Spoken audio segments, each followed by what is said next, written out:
and gentlemen, it's another 10-cent beer night. We just got some breaking news. Akron Zips basketball signs their first 5-star basketball player in program history. When did that come across? On April Fool's Day. Ah, ha, ha, ha, ha, ha, ha. Yeah. This is for April 3rd, but we're filming on April 1st, and I got Bob there. So Thank you. That would make me excited. I had friends that I told them Donovan Mitchell's out for the year. I've told them Khalil Mack got traded to the Browns, and now I got you with the Zips. So all these things did not happen, by the way. That's April Fool's Day. But no April Fooling. It is 10-cent beer night, the official sports show at FifthDimensionRadio.com every Wednesday, 7:30 to 8:30 p.m. Eastern Time. I'm Seth. I'm Bob. Or I'm Bob and you're Seth. It could, Well, there's Bob over there. Yeah, there's a Bob over there. Or he could be Seth for April Fool's Day. Then you'd be a big fool if you were Seth. Okay. No, we just had our fun there. But hey, no fooling. Seriously, fireworks have already kicked off for the Guardians and the Reds to start the season. Cavs have 2 weeks left, and they really need a pickup because things could go south very fast. A very weird week there. But also no fooling. Going to our big dance Final Four. We have an 11 seed that made the Final Four here. North Carolina State. Yeah, North Carolina State. They'll take on number 1 seed Purdue this Saturday at 6 p.m. And then after that game, number 1 UConn will take on number 4 Alabama. Bama has been a improved program the past 6-7 years, and they continue to get better and better. Now they finally made it to the Final Four here after beating Clemson there. NC State upsetted Duke. Purdue beat Tennessee. And then UConn beat Illinois there to get to the Final Four. But that's your Final Four. I wonder how many brackets are still left. NC State's I know my bracket shot. I know I don't even got one of those teams that really. The NC State, a solid program for years, finally making to the Final Four here. I don't think this is their first one. No, they said when I heard it was like this is like it's been 4 decades. So Right. it's been over 40 years since they made it. Of the past decade, they've been a solid program, and it just they haven't made it this far. And now, they've beaten Duke, so why couldn't they beat Purdue? So we'll see. So yeah, this Saturday, that the last two the games of the Final Four there, and then Monday will be the championship. Week from when we recording today, so April 8th is going to be the championship there. Let me pull up. Well, you know me, I'm taking the underdog. I'm taking NC State. The 11th seed. Right. Women's are in the Elite Eight. They're not completely to the final. No, there's 2 was yesterday, decided yesterday. Yep. NC State being one of them. Yeah.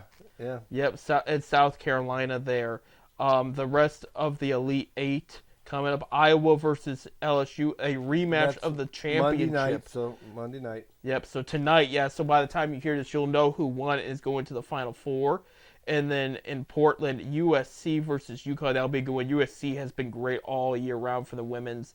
And that Final Four, of course, will be in Cleveland. And I just heard some bad news this morning. What? That parking it could be about $300 to park your car. $300. That was coming in. That people are complaining about that, and then people that ain't going to the game, they got to park downtown. They're gonna have to pay. They're gonna have to pay the $300. That's messed up. And you got to understand, ladies and gentlemen, the Cavs went to the finals 4 straight years, and the Indians went to the World Series. Parking was about 100, 150. So bumping it up to 300. Well, the cheapest ticket price is like $900. For the women's, you mean? Yeah, for the women's game. Yeah, I'm just. They're making it so the average person can't go. Right. That's ridiculous. I agree. That's. Of course, I know. Way I can get parked for nothing, but. You take your train. Not going to say, if you're listening, if you're going to the game, you'll do what I'm going to do. What we do.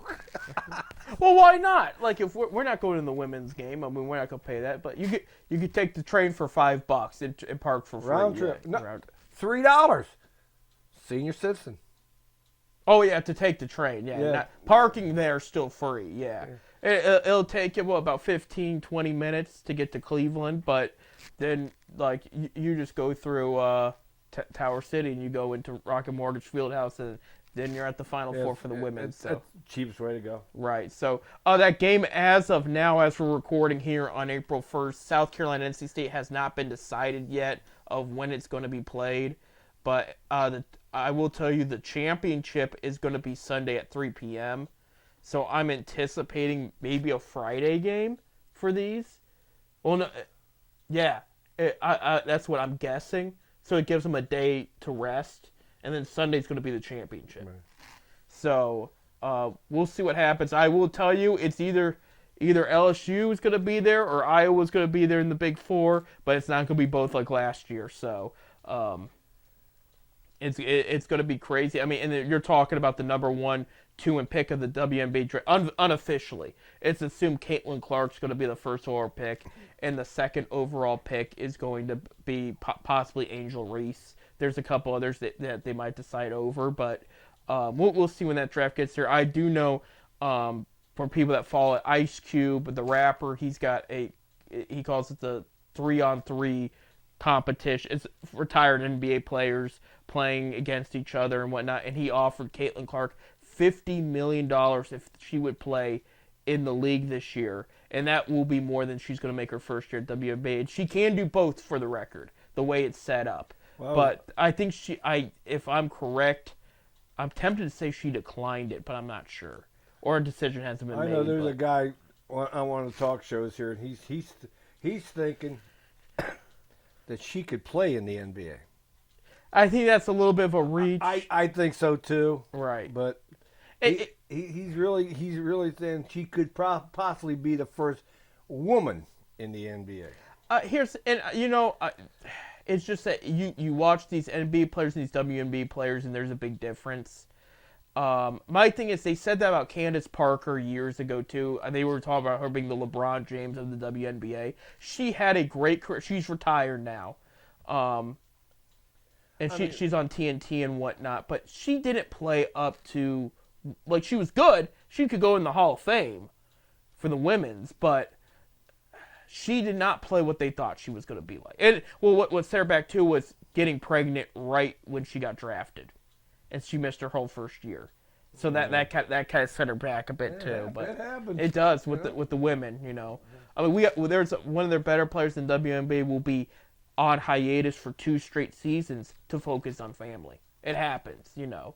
And we don't know if she's going to come back. She just said, I would like to take 2 years off and then come back.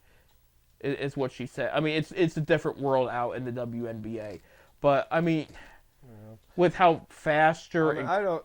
Clark, I don't think she I mean, she's good. You know, but I don't think she can compete in the NBA. I mean, it's a more physical game. It is. And she's a woman. And like it or not, she's a woman. Yeah. I mean, they do... It's a physical game. Guys, it's just... Right. I don't know. Right. I have to just disagree with that. I mean... But I like to see her go for the 50. I'd go for the 50 million. See her go on that 3-on-3 with those aged players and see how well she does. And that's partially why Ice Cube did it too, because she's a hot name. She's really done a lot for college women. I mean, when could you say a program sold out their complete season package in one season? Not in the women. Iowa had it this year right after the championship. When they lost, mind you, they lost to LSU, but all that hype with Caitlin, they put the tickets on sale a little early, and they were out. They were gone. And so, I don't know any women's program that's ever sold out. Right. A whole season package. Yeah, like all their seats. And that was impressive, but no, I can't agree with that. She'll be the first overall pick, and I don't know who has that first pick. But I mean, and that's what I want to see her go up against some of these current WNBA players, because you got some good ballers out there, and I could sit here and bring up some names here, but they are going to they know she's coming, and they're going to give her fits, you know. I want to bring up, because I'm going to forget names and whatnot, because there's one for the Liberty. Breanna Stewart is the big one. That's the one. I mean, she's 6'4" too. She's gonna give him heck. Jewel Lloyd is an up and comer. There's Sabrina Ionescu, also from Liberty. She's got a killer 3-point shot, but they wouldn't put her on the Warriors.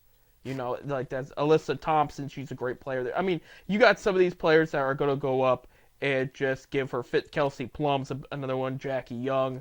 Yeah, I mean, they're not going to just give her anything in the WNBA. Those women are going to compete against her well. So, yeah, I just got to disagree with that comment. But I wish Iowa well. I wish LSU well in those programs. And we'll see who else joins the Final Four when that comes to Cleveland, Ohio this weekend. And we could see, you know, Bob, it's another conversation for another time, but I'll just briefly bring it up. As far as when will we see the men's Final Four, it could be, if Jimmy Haslam gets his way in Brook Park, that might be the time when we see them. But we're talking years and years from now.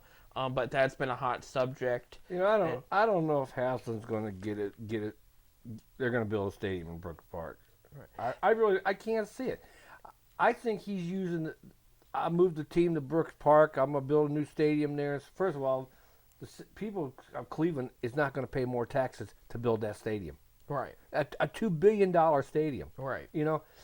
Second of all, I really believe Haslam's using this as leverage for the city of Cleveland. Right. You're going to help me out here. You know, I'll pay some. You pay some. Right. You know, we'll remodel. And of course, our stadium ain't that old. How old is our stadium? 20 years old? Since 99. 23 years old? I mean, it's a good probably shape. 25 years old, including the 99 season. It's in all right shape. It's not in bad shape. I know that Haslam did get into detail. You know how we talk about... but I really believe Haslam's using it as leverage to force Cleveland to help me out here. Right. I got mixed feelings about it. I'm down for whatever, but Haslam did bring up if he got his way with Brook Park, there would be more events in Cleveland because it would be a dome, and there would be more events. Some people like the weather edge Cleveland has, but that would not be a factor anymore with the dome. But he did say, you know, you'd get more in wrestling. He brought up the Final Four. He brought up bigger concerts that you could have in the winter. That, you know how, Billy Joel's coming to Cleveland Brown Stadium this summer, right. Okay? If he did a winter tour, you could, maybe Rocket Mortgage gets that, but, Rocket Mortgage might not be big enough either for Billy Joel. So, but if you had a dome stadium, you could have Billy Joel in the winter. I'm all for a dome stadium, but then again, I'm not. Football's an outdoor sport. Right. I'm sorry. And they were talking about, for example, the Braves moved their new stadium a little bit outside in Atlanta. It's in Atlanta, but it's a little bit out. It's in Fulton County. Right. And they said they have made that a sports alleyway, just the streets leading up to it. And they said so much good business has grown there. They said that might be something Brook Park contemplates doing should they get the stadium moved there. And so there's a lot of good, but then there's also... You update the current stadium, you're on the lake, you're in downtown still. People bring up the businesses and how they'll be affected. I'm going to be technical here. There's bars that host people that don't have tickets to the game and they make out well there.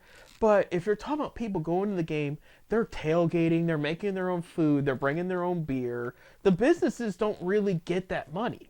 You know what I mean? I think of course, you're still going to have the Guardians and the Cavs downtown. Right, and that provides more more money for the businesses than actually for the Browns technically do. You're talking 7-8 games a year for the Browns compared to 80-some, 40-some. And 40, yeah, it's a big difference, especially when, with the Cavs, you're in cold weather, so people aren't really cooking out, so they'll stop by the restaurant outside the stadium, have a bite to eat, go to the game, and then, for the guards, they might, go on the patio.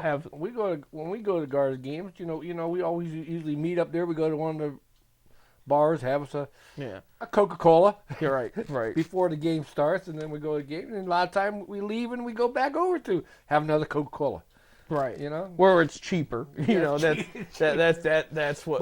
But I always get my dogs. Get your dogs. You can't go to a ball game without dog, man. And they do make the dogs well. I will they, say that. They got good dogs up there. Right. And stadium mustard. Right. You got to have stadium mustard. But yeah, overall, there's mixed feelings. The thing I am glad is that Haslam's handling it the way he is, because it's worse. It's better than Art that said, "Okay, we're just gonna leave. We're gonna move the team out. I'm gonna leave, and then screw you guys." Well, you know what? Art left took the team out. He Right. took it out because of the fact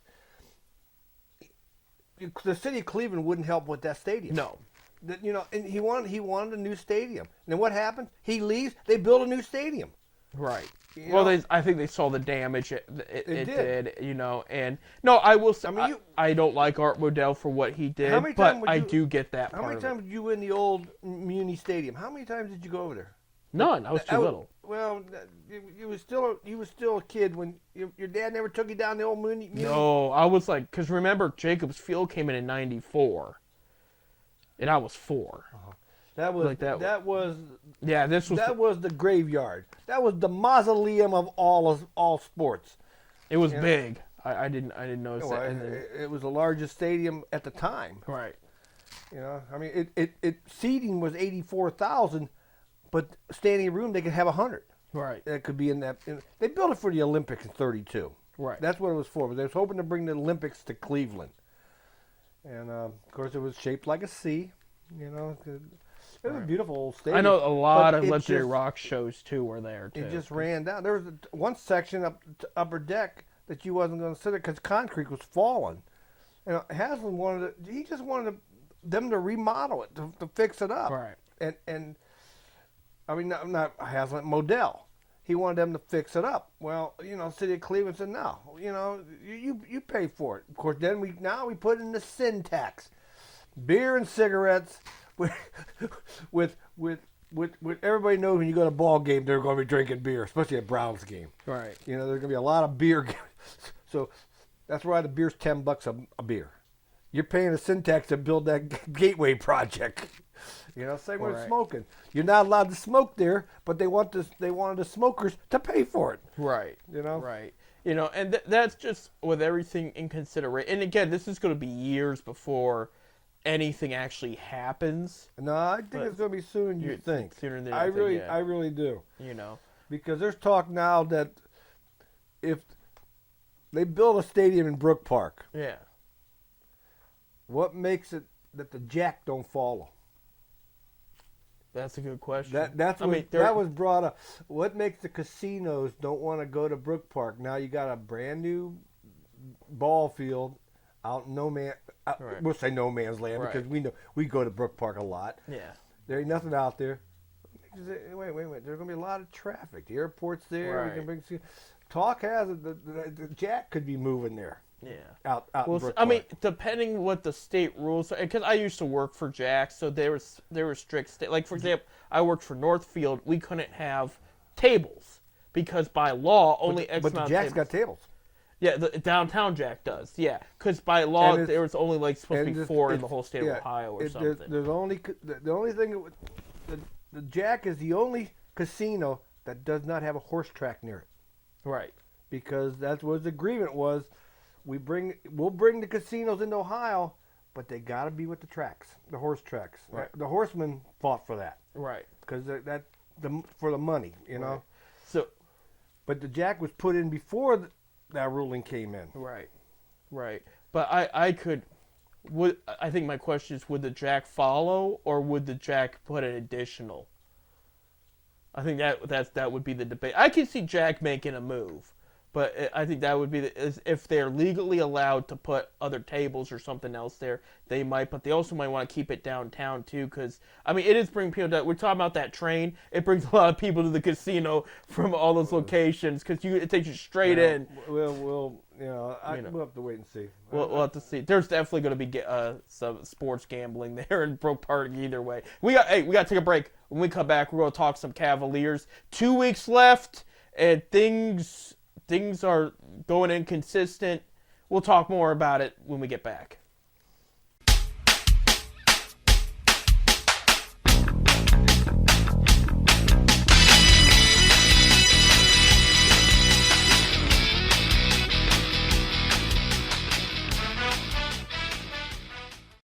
Welcome back to 10 Cent Beer Night. Here, our first one of April, and slowly the weather around here is turning around a little bit. It's going to be a little muggy, but we're going to see consistently 50 degrees, which is a big deal here in Ohio. No, it's going to be 80 degrees. 80 degrees. I hope so. April Fools. Yeah.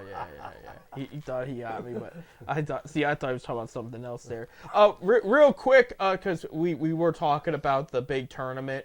For Ohio State, they did lose to Georgia last week on Tuesday by 2 points. They played a good game, apparently, so they are limited. So all our teams, our personal favorites, are out. But, the Diebler gets to keep his job, which is, I think, incredible right now. And he did do a fine job when he was here. I think they went, 9-2, 9-3 under him, including all tournament games. Something like that.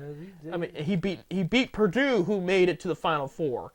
So he's done a pretty solid job. So I look forward to his job at Ohio State here in the future. But all our favorites are officially knocked out. I was wondering if Akron U would have been beat Creighton. Wonder if we would have went that far. It's a debate.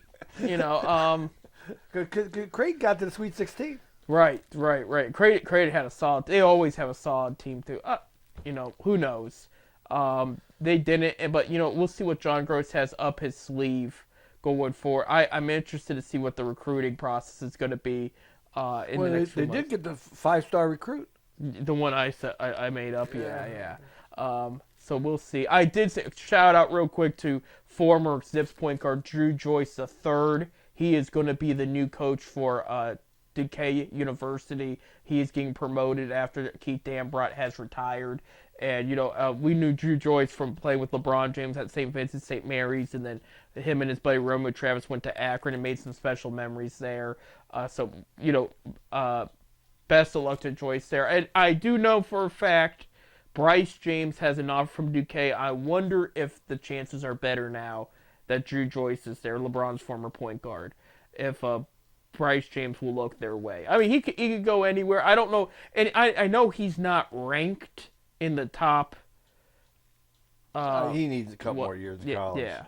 Well, you're talking about Bronny. Yeah. Bronny. His younger brother Bryce had an offer from Keith Dambrot there. So, but maybe because Joyce is there, maybe he'll could sway him to come to Pennsylvania. We'll see. But Bryce has a couple more years of high school left. But it was cool to see at least Dambrot made an offer to him after coaching his dad in high school. And then, if that stays there, maybe he'll consider playing for Drew Joyce there. But why don't we come to Akron? Play at Akron. I would like that too, He's a power forward type kid. This way, when LeBron's in town, we'll be able to see him. Yeah. Because he'll be at the games watching his kid. Right. That would be cool. But yeah, congratulations to Coach Joyce there. We wish him the very best of luck there. We'd love to see an Akron Duquesne game sometime happen. But going to the NBA, the Cavs went 2-2 last week, and it's a weird 2-2. Let me explain. Monday they go and play the Hornets, who had 17 wins at the time. They beat them 115-92. Wednesday night, now that was in Cleveland. Wednesday night they go to Charlotte. So all right. I'm not for these back-to-back games. Right. Well, this was Monday and then Sunday. Yeah. Yeah, but Wednesday, excuse me. They get Max Strus back for that Wednesday game, so they got better. They lost 111-118. Hornets rookie there, Miller. Brandon Miller showed up and just balled out. And again, this was that team's 18th win. Now, Bickerstaff was not nice about it. He was very upset about it. He didn't like the rotations. He said they were flat on defense. I mean, they didn't score the last 3.5 minutes of the game. We'll put it that way. Okay, so he's mad. Friday night, they play the 76ers. They win. They get Donovan Mitchell back. And the 76ers are a pretty good team. Yeah. They win 117-114. I told my friends this was a must-win game, and they did come out. No, and then Sunday happens, and on Easter Sunday, they lost 101-130 against the Nuggets. Now, it is the Nuggets. Joe Kick had 26 points, 18 rebounds, 16 assists, and they clinched their playoff spot. The Nuggets did. In the Cavaliers, Evan Mobley had another great game, but other than that, I mean, there wasn't much to write home about in that one. It was bad. and that was in Denver there. However, due to other teams that have lost, Cavs are in third still in the East. They were bouncing between third and fourth all week. Are they in third now? They are in third. They're still in third. Yeah, they're half game above the Knicks right now. Well, they were in fourth last time I heard. Yeah, they were in fourth, beat the Sixers, and then they were third. They lost to the Nuggets. They were briefly fourth, and then I guess the Knicks lost soon right after, and now they're in third. So they're in third place right now. If it all were to end, they would play the seventh seed, which we don't know that yet, because right now for the play-in, Heat, 76ers, Bulls, and Hawks are your 7th through 10th seeds in the play-in right now, with the Nets only a couple games behind. Anybody below the Nets is probably not going to be in the picture there. And, that includes the Raptors, Hornets, Wizards, and Pistons. On the West end of things, you have the Thunder and the Nuggets that have clinched. And then you have Timberwolves, Clippers, Mavericks, and Pelicans, who are right there above the play-in tournament group. The play-in tournament group, if it were to end today, would be Kings, Suns, Lakers, and Warriors in the West. The Rockets, who have not been played well the past few years, they're better this year. They're 2 games above 500. They are a couple games behind the Warriors, so they're realistically still in it. Anybody below the Rockets, which would be Jazz, Grizzlies, Trailblazers, and Spurs, are no longer are basically out of it right now. So this is where do the Cavs stand this week, because they are on a West Coast trip, and it's gonna be a weird week for them coming, because after this West Coast trip, then they have 3 home games the last week, and those games are winnable. But going by just this week, Tuesday night, and you'll know the result by the time you hear this, they're playing Utah. Again, I told you Utah is not playing what they thought they would. They've lost 9 straight. Yeah, they've lost. I say Colin Sexton has played very well of late too, so something to look out for. But they beat Utah in Cleveland. I was actually at that game. This is a game they should win, and they better win. They have almost the whole squad back. I know Dean Wade's progressing, but he's not there yet. That's the only injury. I think LeVert, somebody else randomly missed Sunday's game. I'm guessing LeVert's going to be back at it, but with Strus and Mitchell back, they should start picking back up the slack and start winning again, especially the way Mobley's been playing. Now, this is when it gets a little tougher. On ESPN Wednesday night, they're going to be at Phoenix. They played Phoenix very well without Donovan Mitchell and Max Strus, but they still lost. So they gotta make sure they gotta win that game too. Saturday, they meet their old friend LeBron James in Los Angeles, and they play the Lakers there, but then they stay in Los Angeles because Sunday, they're going to play the Clippers. And that's going to be a tough one. Clippers are good. Now, they beat the Clippers in Cleveland. I was there for that one. Again, another game where I'm trying to remember, but I don't think they had Donovan Mitchell that game. But they pulled out. They played very well that one. That was one of the better games I had personally seen with the team this year. Real quick, where you can watch Bally Sports with the Jazz, ESPN with the Suns, Lakers and Clippers will be on public station. WUAB channel 43. Right, Cleveland. Right. They will have those games there, so that will be good. And then I say the worst you can go is 3-1, in my opinion, to be in a safe spot. If you go in 2-2, it's going to be a little risky. But I understand, because I don't think they win. If they win out this week, this would be huge. If they could do a clean sweep of 4, but I'm saying I'm not saying aim to lose the game, but I'm saying if you go 3-1, that's a big win within itself. 4-0 would be incredible, but 2-2 or worse. It's always hard to win on the road. Right, and you're playing tough. I mean, the Suns and the Clippers are both in the top 6 in the West. Lakers are fighting to stay in the play-in. So that's really tough. The Jazz is the only team that's pretty much been eliminated to this point, with what's left that you're going to be playing. So, and then when they get home, it's going to be a little different. We'll talk about that next week. But that's where the Cavs are 45-30. Okay, they're in third place right now in the East. But if they want to hold their own, and they got 7 games left. Yes, the 4 this week, 3 next week. Yeah, they got at least win 5 to get to the 50 mark. Right, absolutely. And the 50 mark would be a more safe bet right now. You got to just stay out of that tournament. I would prefer the higher seed, the better. Oh, it'd be But the you top don't. 4. I mean, these got a home field the first Right. home game the first round. Right. And then I'm looking. I'm gonna bring up the standings again here. Who's right behind them? Knicks are a half game back. Magic are a game and a half back. Pacers are 3.5 back. Three. Excuse me. And so that's where. So that's what I'm saying. You don't try not to go 2-2. Try to go better than that because it's going to be. It's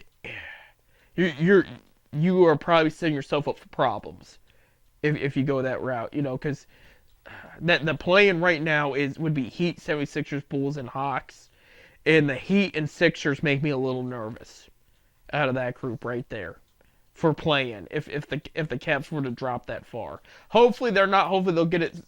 This is an incredibly important time for JB Bickerstaff, because here's the thing is there's been talks. He said the guy's done a lot of good even this year with everything he's faced, and he deserves the credit. But if they end on a worse note than last year, there could be a change, and we don't like to think about it that way. But you got to think about all the money they're already pouring into the team now, all the money they're going to pour into the team soon, and you got to win games and go further into the playoffs if the ownership is going to make that money back.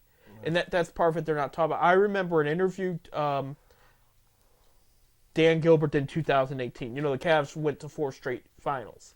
And they asked about what was worth, because you had LeBron James on a max contract, which was at the time $28 million a year. You had Kevin Love on a max, and you had Kyrie Irving on a max. And he said it was not worth it unless they made the finals. He said, I lost money all year long, but when we made the finals, we made so much more money that we broke the even mark, and they made a profit right off and we're talking like right when they make the finals, not even game 1.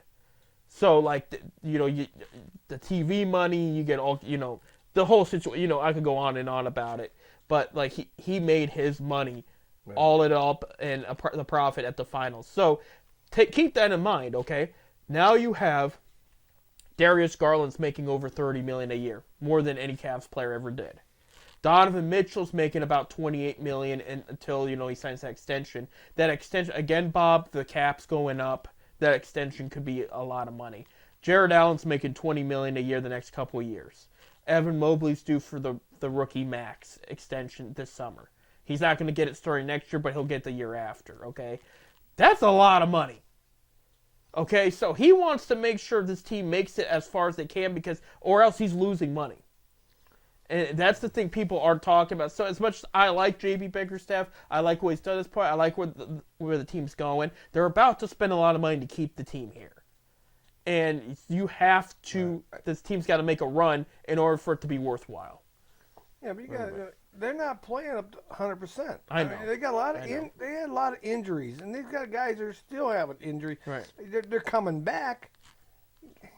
Right. You can't blame the coach for injuries. Right, and I agree. And what I want to point out too, when we talk about the injuries and everything he's been through, there was a time gap from right before the holiday season started to about mid-February where he consistently did not have Donovan Mitchell, Darius Garland, Evan Mobley. And he won games. He beat big teams. He came back, beat the Mavericks. They beat the Clippers at home. I don't understand. I mean, I don't know, some kind of motivation. He put a fire on their asses. Right. I mean, that's all I can say. I mean, I don't know. Part of it too, I will say, is that was some of their weakest schedule on the which you're going to have that either way. A win's a win, like we were talking about before we started the program today. We were talking about baseball off air, and we were like, a win's a win. It's the same thing in basketball, any sport really, and.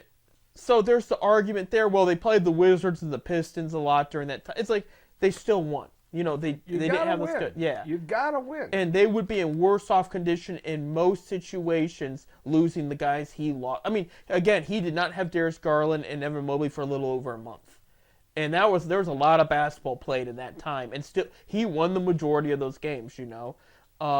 So it could I'm not jumping the gun. I'm not saying JB is going to be fired, but if they don't get back to where they need to be and know where they need to be and where they have been in parts of the season, which would be critical these last 2 weeks, that conversation could come up. Yeah. And I do know it was brought up at the very beginning of the season because Dan Gilbert had separated himself from the team. He let Kobe Altman do what he needed to do. It was working. It still is working. And then, of course, Nick was very sick at the time, too, and then he had a stroke. So there was a lot of family problems at the time, so he let the team be handled by the guys he hired. After their disappointing result last season, they said Gilbert was in the building from the beginning of the season more often than he had been in years. And the reason is he was keeping a close eye on things. And so, if he feels there needs to be a move made, there will be a move made. And I'm not cheering for that to happen. I want to see JB make at least the Eastern Conference final. I think that if the team is healthy and can get it together, they are talented enough to do it. It's not unrealistic. I'm not saying NBA Finals win this year or anything crazy like that, but I'm telling you the team, if they're healthy and can get together, I mean, you have good vets like Max Strus, George Niang, Tristan Thompson, and now Marcus Morris has been a huge factor for the team. He's been playing well. Yeah, but I bring it up because these are guys with playoff experience. They're going to sit down with these guys and say, remember, take what you learned last year. We're going to add to that now. Tristan's been there holding up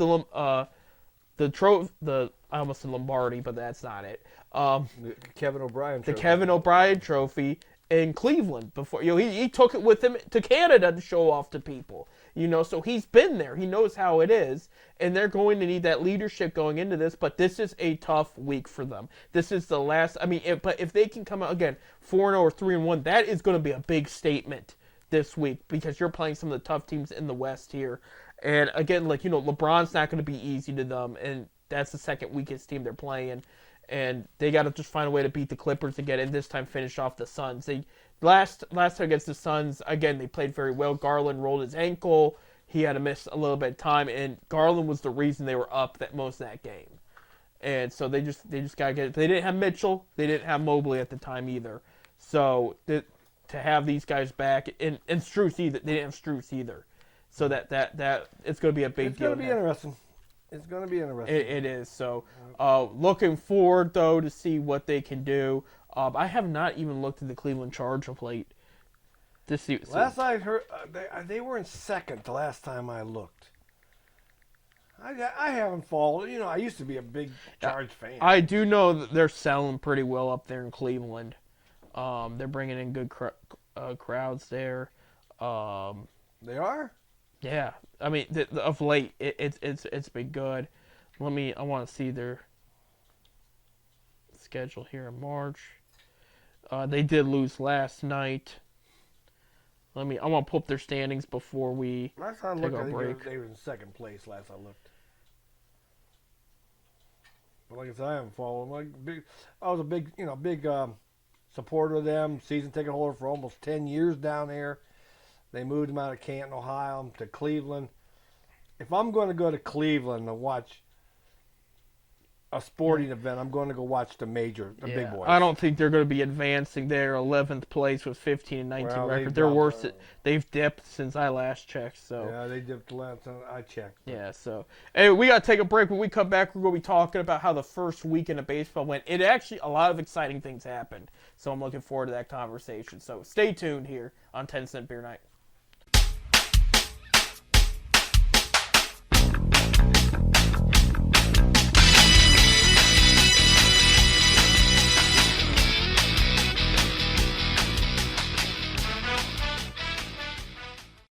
Alright, ladies and gentlemen, welcome to our last segment of tonight's 10 Cent Beer Night. And of course, it's going to be one of Baseball Bob's favorites because we're only talking baseball because we just finished our first weekend of the regular season. And it was a lot of fun, too. Already, a lot of great games, a lot of great matchups there. Of course, this is going to be, we usually break down the standings every weekend for baseball. And again, it's too early. Like, most teams have played 3-4 games. You have the Dodgers and the Padres that have played 6. so it's a little mixed up there. But here's just a quick breakdown of the weekend there. We'll start with the American League East. Yankees swept the Astros 4-0. I'm a little surprised by that when I thought, maybe 2-2 split. No, Yankees went and rolled. Orioles beat the Angels 2-1 in their series. Rays split with the Blue Jays 2-2, and now they're tied there for third and fourth. And actually, the Red Sox are tied too. They're 2-2 after they played. Who did they play? They played Seattle. Seattle, that's right. There. In the Central, the Tigers are in first, 3-0 after a sweep of. I gotta pull it up here. I had it. Oh, it was the White Sox, and the White Sox, get this, until Sunday, the White Sox had only made it to first base. They only had base hits and walks. They were the only team in the league that team's they're the worst team in baseball. Right. I should say, no, because it was technically Saturday though, because Luis Roberts hit 2 home runs, but like they played so bad that first game that the people were ripping on them. Nationwide there. Guardians are 3-1 after winning the series in Oakland. We thought they would, Bob. Like we said on paper, Guardians had more talent in Oakland. We knew it would be a good series for them. Jose Ramirez with a home run or two. Jose hit a home run in game 2. In game 3. Quan hit a home run. He had a good. He went 3 for 5, I think. He had a great game. But yesterday, Sunday he went 0 for 4, 0 for 5. Yeah, it was a rough game yesterday. But I mean, Oakland was about to get one. But yeah, Guardians start off 3-1. The Guardians are one of the few teams in their first 3 games to have. I should have saved the statistic, but I didn't. It was like 6 stolen bases. How many home runs was it? 8 home runs or something.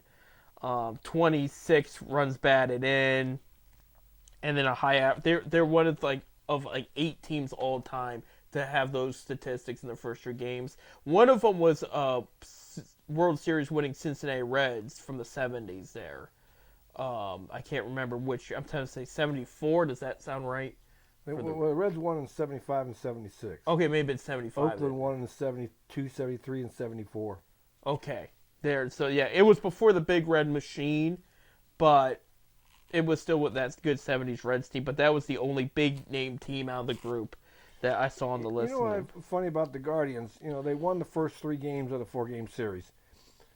It was the first time since it was only the second time since the beginning of the century that the Cleveland team has opened the season with 3 wins in a row. Really? And you figure some of the great teams we had in the 90s. Right. And in 2010s. Well, but only the second time since the beginning of the century that they won 3 in a row right off the bat. That is crazy. So a good achievement there for Stephen Vogt and his crew right there. Twins are 2-1 after winning a 3-game series against the Kansas City Royals. There, Kansas City though beat them that last game 11-0. It was kind of rough there. And of course, I told you White Sox are 0-3, and that's your AL Central. AL West, Rangers are 2-1 after winning a series against the Chicago Cubs. It started with the interleague play there for them. Mariners are 2-2. We talked about that against the Red Sox there. Angels are 1-2. And against the Orioles, as we mentioned, and we mentioned A's were 1-3, and Astros were 0-4. And that is where your AL West stands. In the National League for the East, Braves are 2-1 after who did they play again? Yeah, Philly. That's what I thought. They played Philly there, and it was back and forth, a good matchup there. And I forget how Philly won their one game. I did see that. Yeah, they won 5-4, and I think. Yep. No, it was an overturn. That's what it was. It was an overturn replay that they showed there. Nationals are 1-2. They lost the series against the Reds there. Reds had an incredible comeback win last. So you see that, Bob, with the Reds there. Will Benson, former Cleveland draft, he hit a 2-run shot to tie the game, and then they had a solo shot to win the game there in Cincinnati. But a good start for the Reds. Mets 0-3. They had played the Brewers there. And then Miami 0-4. They got swept by the Pittsburgh Pirates, who are now going to the National League Central. They have the lead 4-0. Brewers have the lead 3-0 after theirs. Reds are 2-1. Cubs 1-2. Cardinals are 1-3 after losing a series to the LA Dodgers, who are 4-2. They're second technically in the NL West because the Diamondbacks are 3-1. Diamondbacks also just signed Jordan Montgomery to a 1-year deal, so that's going to help them out as well. Diamondbacks won the series against the Colorado Rockies, who are off to a rough start. We knew, we were talking about the A's and the White Sox. The Rockies are going to be another team. It's going to be a little rough there going. I think they're going to be better than both of the A's in it. Yeah, I can see that too. I really can. Giants are 2-2 after. Oh, who did they play? I had it in front of me. The San Diego Padres. Yeah, they're 2-2 after play in that series. San Diego was 3-3 because remember they played 2 games against the Dodgers before the week before, so that's why they're 3-3 there, and that's why the Dodgers are 4-2 after their series there. So a lot. I mean, it is just 1 week in a baseball, but I think things I'll say we didn't have on paper. We didn't have the Pirates having a complete sweep. It's early. Right. You got they're 4-0. You got 158 games yet. Well, you had the Astros are winless right now, and we know that's not going to be like that for long. Yeah, I mean, and then like you mentioned with the guards and the hitting, like the hitting was through the first 3 games, but the A's fourth pitcher looked great, and they were completely shut down. And I'm worried about the series, beginning Monday night, Tuesday, and Wednesday. They're in Seattle. Seattle's got a good pitching staff. Right. I'm worried about the hitting because once a good pitcher came in, I mean they dominated the 3 other starters. I'm worried about it. We never did go out and get a bat. Right. And we talked about that, and they told fans they would, and they did. And there were still, when spring training started, there were still corner outfield bats available for 1-year deals and whatnot. I mean, you could have used a bat, even somebody older like a Jorge Soler or somebody like that. They could have had. Well, like I said, we'll wait and see. I mean, like I said, I hope these young kids, I hope it comes out. Right. Going to the Guardians this week. Mariners, the first 3 games. By the time you listen to this, they will have actually finished up the series against the Mariners, so we'll see how that is. It's going to be a tough one. And then they play Minnesota at the end of the weekend here, Thursday, Saturday, Sunday. They have Friday off. They got Friday off. So that will be interesting there. So, and then of course home will start next week. We'll talk more about that next week. But the Mariners, that's a wild card threat, and the Twins are a threat to potentially win the American League Central. So some important games there for the Guards. Tristan McKenzie starting tonight. Last year he was very injured most of the season, so this is a big game for him. We saw Shane Bieber look like himself game 1. You had, was it Logan Allen game 2? I think Logan game 2, and Bibee, he was off. He wasn't himself in game 3. They won game 3, but he wasn't he wasn't putting up the numbers he usually does. And then you had Carrasco yesterday in the loss against Oakland. It's only 1 game, but I really believe before the season's over, Carrasco will be in the bullpen. I do too. I think so. He's here to be a mentor. He's here to just keep things afloat. And I think he's glad to be here. I mean, he loves it. And I think he would accept that assignment without complaining about it. Right. He's just at that point of his career, and I think he just want to end things here. He's just glad that Cleveland gave him the opportunity. Right. But I think when Gavin Williams I think his name is. Yeah. Gavin, I think when he gets back, he'll be your 5th starter. Yeah, he will be. That was the plan going into the season. And then when he got a little bit hurt, then they decided to make Cookie Carrasco the 5th starter there. Speaking of pitching, I want to throw this out there before, because everybody will pretty much, everybody does know, but I meant it won't be as hot of a subject as it is now, because our next 10-cent period when we tape will be on Eclipse Day, and it'll be on opening day, so everybody will be ready heading up there for opening day. But on opening day, throwing out the first pitch, recently retired Corey Kluber, Cy Young winner, and then retired All-Star Michael Brantley will be throwing this. I didn't hear that. Yep. So Kluber and Brantley, both who retired in the offseason, and legendary to those 2010 Indians teams, and went and won the AL pennant with those. Actually, Brantley wasn't there; he was hurt. Had he been healthy, maybe they win it all. Right. I saw a video, by the way, Bob, that teased me. Somebody do you remember in Game 7 of that World Series, Kipnis got the pitch that he needed to hit, but he turned a little bit more on it and went foul, but the camera made it look like it went all the way. Somebody edited the video what it would have looked like had he hit it, and it says, the Indians win the World Series, and it shows Kipnis going, because he had those curveballs from his lefties, that was his specialty, and when he hit that, I did think it was gone at first, because I said, that was his pitch, and then he just yanked it too foul, but somebody saw it, I was like, what a tease. I'm glad to see Kluber and Brantley going to be there. Yeah. They're going to be there. They're going to throw out the first pitch. Are they going to the Wall of Fame? Not this year. No, it'd be too soon. Because Manny Ramirez finally just made it to the Wall of Fame last year. So it's going to be a minute before they make it. Both those guys deserve it. Right. They had, of course, Brantley was in Houston, but he had a hell of a career in Cleveland. Most of his career was in Cleveland. Yeah. Same thing with Kluber. Most of their success was in Cleveland. They were on some those special. I mean, the 2010s Indians doesn't get enough credit. Nobody won more games into the 2010s decade than Cleveland did. I mean, they completely rocked the 2010s. Actually, they've talked about most winning seasons within the past 7, even to 10 years. Did Kluber get 2 Cy Youngs? Yes. He got 2 Cy Youngs. I mean, he leads the franchise in Cy Youngs now. But they were talking about, because the Dodgers and the Yankees are a hot topic right now. They have some of the most winning seasons within the decade, but they throw in their Cleveland Guardians because they weren't Guardians the whole time. But their name's still up there because of how dominant they were in the 2010s. And, I mean, these were 2 very good players. And there was a time they thought Michael Brantley was going to be done from the game. If you remember, he got hurt so much. He bounces back. He has great last 4 or 5 seasons with Cleveland. And the rest is history there. But, yeah, they will be throwing out the first pitch of that game, which I think is awesome. It really is. They moved the game time. Right. Because it was supposed to be the home opener game time was supposed to be at 1:05 in the afternoon. Well, they moved it to 5 o'clock because of the eclipse. Right.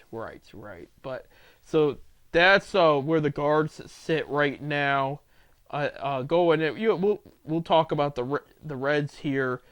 They will be in Philadelphia this week, the first 3 games, which that's going to be a matchup right there. That's going to be tough. That young Reds team is going up against a very experienced, very good Philadelphia Phillies team. And now this is a weekend series. I think they're going to win. They're going to come back home, and they're going to play the Mets. Now, Mets are not the team. We'll put it this way, Bob. Believe it or not, in payroll this year of who's paying who, the Mets lead all of baseball. I know. But that's because they're still paying for Max Scherzer, Justin Verlander, and a couple other guys they traded because they were just like, this is not going to work, and we need to get some prospects back and start building something a little more serious for long term. And that experience, I mean, that owner came in confident and they signed the wrong guys. I mean, let's be honest, I like those pitchers, but they're past their prime. They still got some left in the tank. Verlander, this could be his last year. Yeah, he's going to be 41, you know. This could be his last he's year. almost... Then again, we thought last year was going to be his last year. Right. So. Well, and then he comes back to Houston, and he is on the injury list for now. He's expected to come back sooner than later. Scherzer's out till about June, they said. I think the big news, if you want to talk about injured pitchers coming back, Walker Buehler, the ace for the Dodgers, with all the Dodgers signing, everybody forgot this guy was a thing, because of everybody they signed. Buehler pitched yesterday in AAA. He's ahead of schedule, by the way. They thought he was going to miss half of this season. Now they're saying he could be back before the end of the month. And he gave up 4 runs in 4 innings or something like that. It wasn't his best outing, but it was his first serious outing since all the surgeries. And he went through Tommy John and all that. But he's progressing, and it's looking like he'll be back before you know it. I did see something yesterday. Julio Urias' agent said he wants to play this year. It's tough in case you don't know that news. Urias, very successful ace, another guy for the Dodgers there. physically hit his wife in the last year and was basically left the team for good. And then this was his last year of his contract, so he's been a free agent, but nobody's touching him because of and this is not the first time he's done it either. So he's gonna right. There's gonna be a lot of teams just saying no, we're not even gonna give it a try. I do think Trevor Bauer's gonna get a chance now that Jordan Montgomery's off. Rumor has it he's in talk with the Reds. Right. So and I think again Bauer was proven innocent. He's been pitching well. He's got enough left in the tank. I did hear that, and so one of the guys I work with posted it that supposedly he had a workout with him. I would love to see it. With this group that they have, this could be a special season for Cincinnati, and Bauer would be the cherry on top. Of course, he was in Cincinnati. The only Cy Young winner. Yeah, we traded him to Cleveland. Ripped off Cleveland, but... No, he went from Cleveland to Cincinnati. I know. And then Cincinnati, then he signed with the Dodgers. After his year and a half with it, because he played the 2020 season. He got Cy Young with... No, he didn't get. Yeah, he did. 2020 with the Reds. Because Shane Bieber and Trevor Bauer were the Cy Young winners that year. Yeah. Short season, 2020. And then he went with the Dodgers. He did very well with the Dodgers. I like to see him back in Cincinnati. The allegations came out, but he was proven innocent. Oh, he was completely innocent. Actually, they found proof it was a plan, and they found proof a Padres pitcher knew all about it and didn't say anything. So yeah, it was all kinds of issues with that one, and I felt bad for Trevor going through that. I mean, and that could ruin. As long as he stay away from the drones. The drones and stay away from the gold digger women. Then he'll be fine. I said. Other than that, I would love to see him back down in Cincinnati. Really, I think, honestly, if it wasn't for the pitchers that are already up in Cleveland, I would say Cleveland should give him a shot. But again, he liked it here because of Francona and it's a different scenery here now. Like I said, supposedly he had a workout the other day with Cincinnati. I love this. They want to make sure, because he hasn't played in what, year and a half, almost 2 years. But I guess he's in pretty good shape. He played well in Japan last year. He was in Japan. And he did well. He did have some spring training exhibition games, both against the Dodgers, and did pretty well in those too.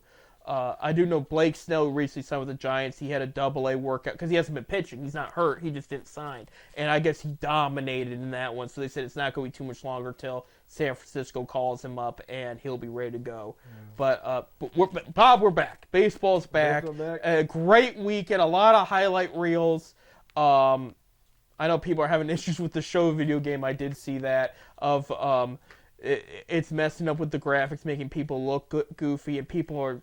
What's this? The MLB, the video game that comes out every year. I guess they're screwed up the graphics. It's all kinds of bad. And then they added women into the game. That you can create a woman to go through, Instead of having the softball league, like the NBA has the WNBA in their game, they should have had this, because I could have played as the Akron Racers and the Akron Rubber Ducks. Not at the same time, but I could have done both. Well, they took that opportunity away from you. I'll tell you what, I used to love going down and watching Akron Racers. Right. So, but I think that's what they should have done. But yeah, it's been a whole big setup. But baseball's back. Everything is great. We got to wrap it up, though. We're out of time here. Thank you, Bob. Thank you, producer Bob. So next week we'll talk about how the Cavs did on their West Coast trip, how the Guards and the Reds did on their first full week of the season, and we'll talk about because the champion for men's would not have happened yet, but we'll talk about who won the championship for the women in Cleveland, and we'll go on from there. But here we guys are, April. We're entering spring, warmer weather, more golf, more baseball. We're about to have some serious fun here on 10 Cent Beer Night. So without further ado, let me see, who can we pick up? You know what? These guys need some better luck. Go Cavs.